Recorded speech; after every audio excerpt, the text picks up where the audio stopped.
Hello दोस्तों, मैं शिवम कुमार अपने YouTube channel SV coaching classes में आपको स्वागत करता हूं। आज दोस्तों हम पढ़ेंगे क्लास 10th की इंग्लिश में मोस्ट इंपॉर्टेंट सेंट्रल आइडिया के बारे में, और हम बताते हैं कि आपको सेंट्रल आइडिया एग्जाम में कैसे लिखना है। और आपका ये मोस्ट इंपॉर्टेंट सेंट्रल आइडिया है, तो आप इसको देखिएगा। सबसे पहले मैं आपको इसमें बारे में बता देता हूँ कि सेंट्रल आइडिया है किस चैप्टर की।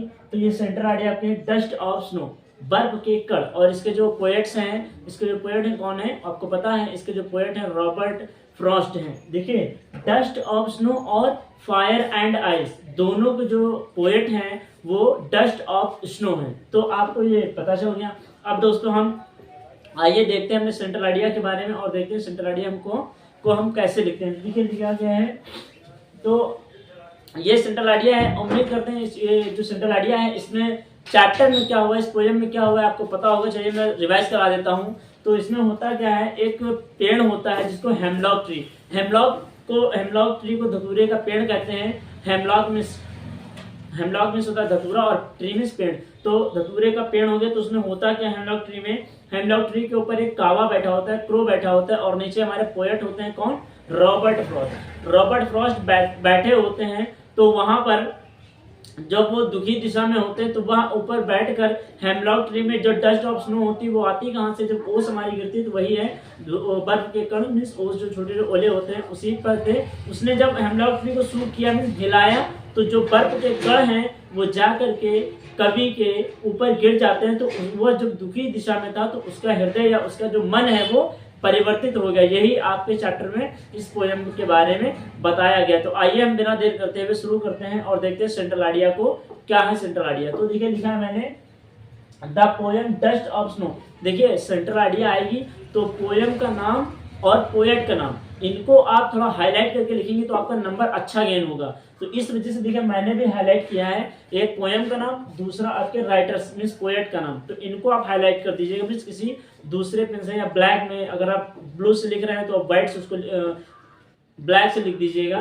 तो आइए देखते हैं, the poet dust of snow, जो पोएम है हमारी कविता है डस्ट ऑफ स्नो, बर्फ के कण है ना, हैज बीन कंपोज्ड, कंपोज में होता है रचित की गई है ना, हैज बीन कंपोज में रचित की गई है बाय रॉबर्ट फ्रॉस्ट।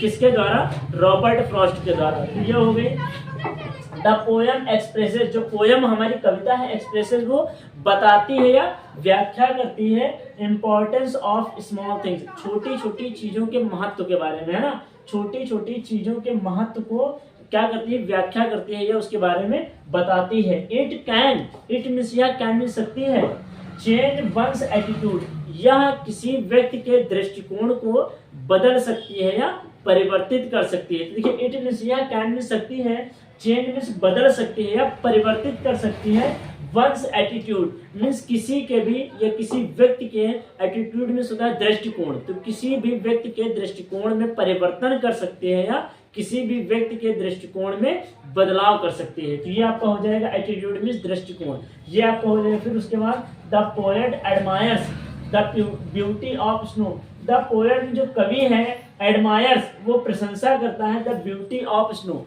बर्फ की सुंदरता के, है ना, मीन द पोएट जो हमारे कवि हैं एडमायर्स मीन्स प्रशंसा करता है या प्रशंसा करते हैं द ब्यूटी ऑफ स्नो, बर्फ की सुंदरता के लिए, है ना, बर्फ की सुंदरता के बारे में हमारे जो कवि हैं वो क्या करते हैं, प्रशंसा करते हैं। The poet admires the beauty of snow, ये हो गया। फिर उसके बाद according to the poet means कवि के अनुसार, व्हेन मीन्स जब, कवि के अनुसार व्हेन मीन्स जब, द क्रो, देखिए मैंने बताया था ना कवि की बात होती है, व्हेन मीन्स जब, द क्रो मीन्स कौवा, सूख में हिलाना होता है, वो पेड़ की टहनियां है ना, पेड़ की टहनियां है तो उनको हिलाता है। तो हो जाएगा व्हेन मीन्स जब, द क्रो मीन्स कावा, सूख मीन्स हिलाता है, द हेमलॉक ट्री, किसको, पेड़ धतूरे के पेड़ को, हाँ। तो जब कावा उस पर बैठता है तो कावा उसको हिलाता है, तो जो हेमलॉक ट्री के ऊपर क्या होते हैं, एंड डस्ट ऑफ स्नो, और जो बर्फ के कण हैं, फेल मीन्स गिरते हैं, ऑन द पोएट, किसके ऊपर, कवि के ऊपर। तो कवि के ऊपर जब बर्फ के कण गिरते हैं, देन मीन्स तब हिज सैडनेस मूड मीन्स उसकी जो दुखी की मनोदशा है, चेंज मीन्स बदल जाती है इनटू हैप्पीनेस, किसमें, प्रसन्नता में।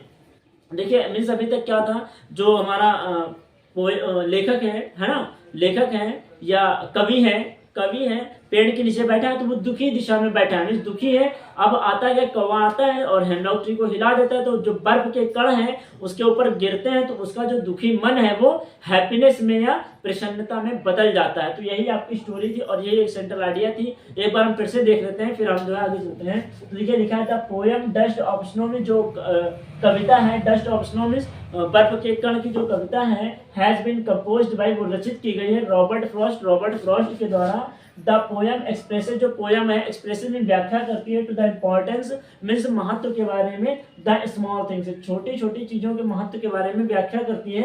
इट कैन चेंज, या बदल सकती है वंस एटीट्यूड, किसी व्यक्ति के दृष्टिकोण को या किसी व्यक्ति के दृष्टिकोण में परिवर्तन ला सकती है। फिर हमारा क्या हो जाएगा, according to the poet, according to the poet means कवि के अनुसार व्हेन मीन्स जब द क्रो मीन्स कौवा shook the hemlock tree, shook में हिलाता है द हेमलॉक ट्री मीन्स धतूरे के पेड़ को, एंड और डस्ट ऑफ स्नो, और जो बर्फ के कण हैं फेल मीन्स गिरते हैं ऑन द पोएट, किस पर गिरते हैं, कवि के ऊपर गिरते हैं। देन मीन्स तब हिज सैडनेस, उसकी जो दुखी मनोदशा है या उसकी जो दुखी वाला मन है, चेंज वो बदल देता है इनटू हैप्पीनेस, किसमें, प्रसन्नता में क्या हो जाता है, बदल देता है। तो उम्मीद करते हैं कि दोस्तों ये वीडियो आपको अच्छे से समझ में आई होगी। अगर आपको वीडियो अच्छी लगी हो तो चैनल को ज़्यादा से ज़्यादा लाइक करें, शेयर करें और सब्सक्राइब करें। तो आपको ये, और उम्मीद करते हैं दोस्तों कि ये आपकी पोयम 4 नंबर की पक्की, आप इसको अच्छे से पढ़िएगा। अगर आपको इस पोयम में कहीं भी किसी भी शब्द में, वर्ड में प्रॉब्लम होती है तो आप मुझे कमेंट बॉक्स में कमेंट कर सकते हैं, मैं इसका रिप्लाई आपको जरूर से जरूर दे दूंगा। आपको वीडियो अच्छी लगी हो तो चैनल को सब्सक्राइब करें। Thanks for watching this video.